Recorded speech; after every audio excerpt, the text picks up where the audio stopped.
Gunderdehi block के ग्राम मुंडेरा में आज भक्ति, ज्ञान और आध्यात्म का एक अद्भुत संगम देखने को मिला।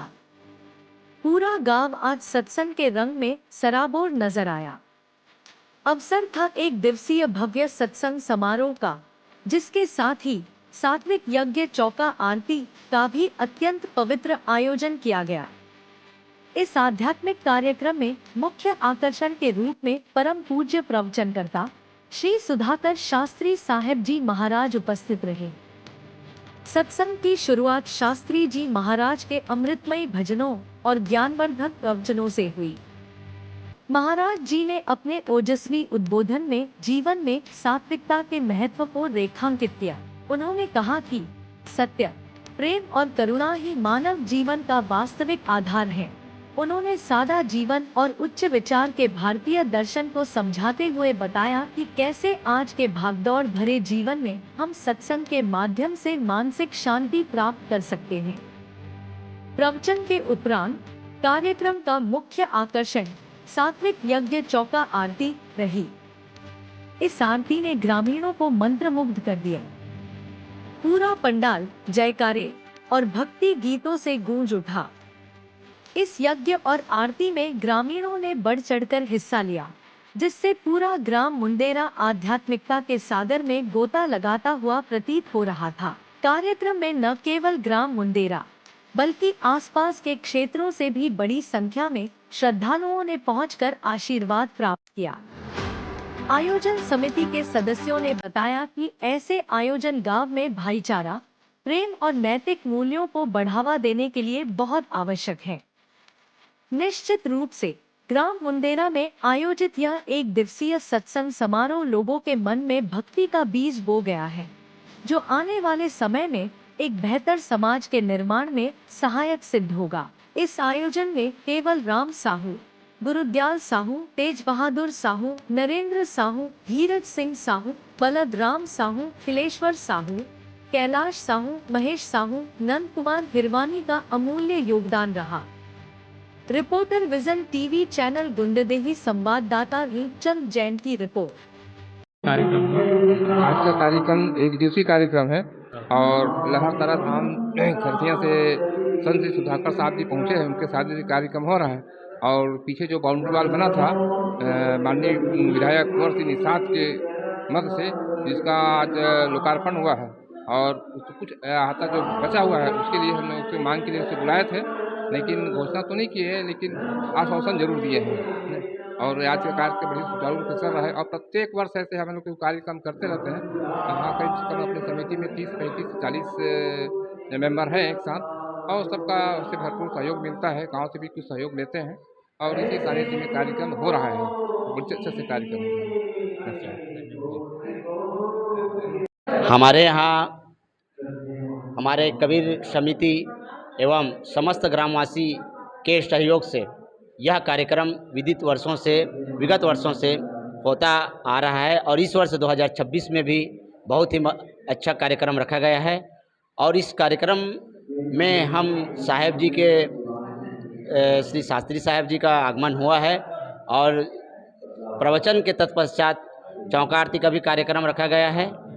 और निश्चित तौर पे ही आज के इन युवाओं को आज के समय के आधार पे जो समय है, क्योंकि वैश्विक समय जो है पाश्चात्य सभ्यता की ओर जा रहा है, इसलिए हमारे कुटी और हमारे सत्संग समिति के माध्यम से युवाओं में आने वाले समय के लिए कि हम अच्छा कर सकें, अपने युवा पीढ़ी को संस्कृति और सही ज्ञान दे सकें, इस उद्देश्य से हमारी समिति और समस्त ग्रामवासी के सहयोग से यह कार्यक्रम पूर्ण होता है।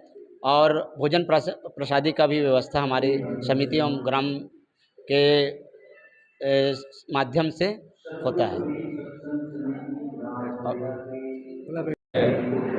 हमारे ग्राम मुंडेरा में विगत कई वर्ष 20 वर्षों से यहाँ सत्संग का कार्यक्रम होता रहा है और इस सत्संग का कार्यक्रम में हम लोग गाँव वाला भी शामिल होते हैं और यहाँ भोजन भंडारा भी होता है।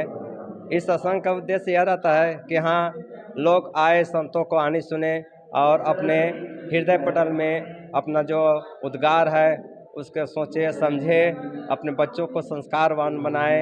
इसी उद्देश्य के साथ हम लोग यह सत्संग का कार्यक्रम लगातार अभी 20 वर्षों से करते आ रहे हैं।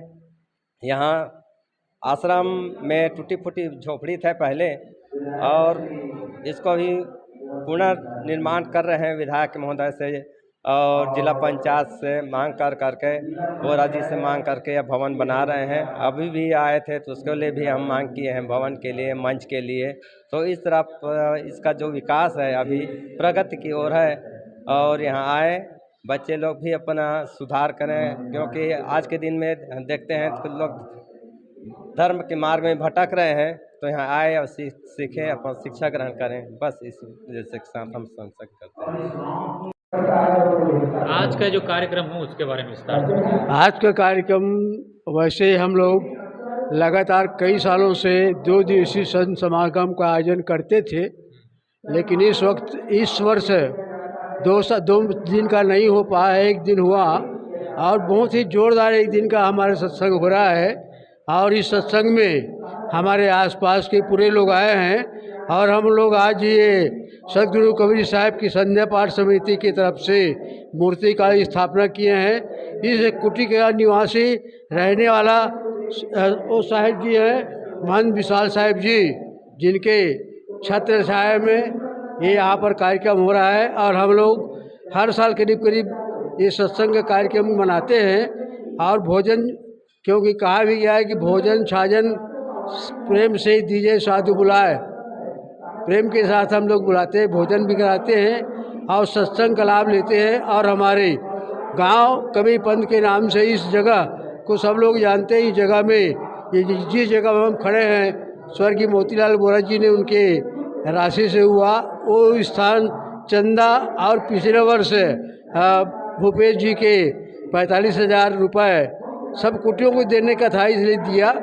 इस प्रकार निर्माण पूरा हुआ, और हम अब यहाँ चाहते हैं कि एक साधु रहे और यहाँ रह करके पूरा अपना गुजर बसर करे, और हमेशा ये संतों का कार्यक्रम होता रहे, यही हम लोगों का कामना है। जैसे कि आज यहाँ पर आप लोग देख रहे हैं। मुंदेरा गांव सदगुरु कबीर साहब के हंस जनों का गांव है। यानी मुंदेरा का मतलब मानसरोवर, क्योंकि हंस मानसरोवर में रहते हैं, और हंस उसे कहते हैं जिसके जीवन में विवेक है। और विवेक का मतलब है कर्तव्य अकर्तव्य का, खाद्य अखाद्य का, पेय अपेय का, कर्म अकर्म का। जिसके अंदर विवेक है उसी को हम हंस कहते हैं। जैसे हंस के बारे में कहा जाता है कि यदि उसे दूध और पानी मिलाकर दिया जाए तो सिर्फ दूध को ग्रहण करता है, पानी को छोड़ देता है। ये विवेक है ना। तो ये हमारे हंसों का, सदगुरु के हंस जनों का, शिष्यों का गांव है, भक्तों का गांव है। और ये 1 दिन का सत्संग का आयोजन किया गया है। और इस 1 दिन के सत्संग का आयोजन का उद्देश्य है कि जीवन सुंदर बने, निर्मल बने, अच्छा बने। हम इस सत्संग के माध्यम से लोगों को सन्मार्ग में चलने के लिए प्रेरित करते हैं, नशा से मुक्त होने के लिए कहते हैं। क्योंकि नशा सिर्फ हमारी आर्थिक व्यवस्था को नहीं बिगाड़ती, अर्थात उससे हमारा आर्थिक नुकसान ही नहीं होता, बल्कि सामाजिक नुकसान होता है, सांस्कृतिक नुकसान होता है, आर्थिक नुकसान होता है, और शारीरिक नुकसान भी होता है। हर तरह से नुकसान है। इसलिए जितने भी नशा से संबंधित चीज़ें हैं, बीड़ी, सिगरेट, तंबाकू, गुड़ाखू, अफीम, चरस, शराब, है ना, सब से अलग होने का, मुक्त होने का हम संदेश देते हैं। और छल कपट प्रपंच से, धोखाधड़ी से, सबसे बच करके जीवन को सुंदर बनाओ, अच्छा बनाओ, यही उपदेश करने के लिए हम लोग यहाँ आते हैं। जी बाबा जी, मैं आपसे पूछना चाहता हूँ, आजकल की युवा पीढ़ी भटक रही है इधर उधर, है ना, तो उसके लिए क्या करें? देखो, हम युवा पीढ़ी, आपकी बात बहुत प्रासंगिक है। ये सच है कि हम युवाओं को सदा आह्वान करते हैं। हम कहते हैं ये बुजुर्ग हैं, इनसे ज़्यादा सीखना युवाओं को ज़रूरी है। क्योंकि युवा सुधरेंगे तो बूढ़े अपने आप सुधरे हुए मिलेंगे। यही तो बूढ़े होंगे ना बाद में। हाँ, तो युवाओं को ज़्यादा ज़रूरत है, लेकिन हम देखते हैं सत्संग में युवाओं की संख्या सबसे कम होती है। दूसरी चीज़ क्या है, सत्संग मनोरंजन नहीं है, सत्संग मनोभंजन है और युवाओं को मनोरंजन की चीज़ें अच्छी लगती है। अब उससे नाच पेखन अच्छा लगता है, गाना बजाना अच्छा लगता है, नाच नृत्य अच्छा लगता है ना? और ये चीज़ें हम कैसे करें? उनके मन के मुताबिक ही सब चीज़ें तो नहीं हो सकती ना। डॉक्टर भी हमारे मन के अनुसार से दवाई नहीं देता है, वो हमारे स्वास्थ्य का ख्याल रखता है, हमारे स्वास्थ्य का ख्याल नहीं रखता है। तो लेकिन हम युवाओं को बराबर आह्वान करते हैं, बच्चों आओ हम तुम्हें बताते हैं और हम उन्हें मोटिवेशनल स्पीच भी देते हैं, सुनाते हैं कि कैसे आप जीवन में प्रगति करोगे, कैसे उन्नति कर सकते हो। उन चीज़ों को भी हम लोग कहते हैं समय-समय पर। तो युवाओं का तो हम सदा आह्वान करते हैं और आना ही चाहिए युवाओं को, ज़्यादा ज़रूरी सत्संग की।